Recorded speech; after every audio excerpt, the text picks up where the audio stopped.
ചന്ദ്രബാലം മഹാദൈത്യകാലം നഭോ നീലകായം കടന്നു പോകുന്ന ഒരു കാലഘട്ടമാണ്.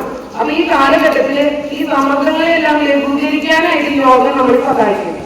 ആരോഗ്യമുള്ള ജീവിതത്തിനായിട്ട് യോഗ നമ്മുടെ ജീവിതത്തിൽ ശീലമാക്കണം. യോഗ നമ്മുടെ ശരീരത്തിനും മനസ്സിനും ഒരുപോലെ ഉണർവ് നൽകും. അതുപോലെ യോഗ നമ്മുടെ ജീവിതത്തിൽ ഒരു ഭാഗമാക്കി കഴിഞ്ഞാൽ നമുക്ക് നല്ല ഉറക്കം കിട്ടാനും ആരോഗ്യമുള്ള ഒരു ശരീരം വാർത്തെടുക്കാനും അതുപോലെ പഠിച്ച കാര്യങ്ങളെല്ലാം ഓർത്ത് എടുക്കാനും ഒക്കെ നമ്മളെ സഹായിക്കും.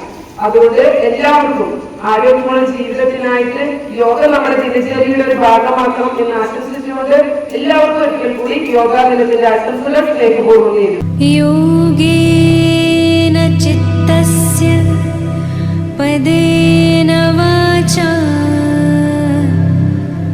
മലം ശരീരസ്യ ച വൈദ്യകേന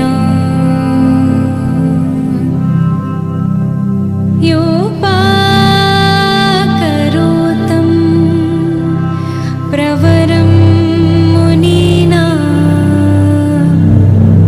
പതഞ്ജലിം പ്രാഞ്ജലിം രാനതോസ്മി.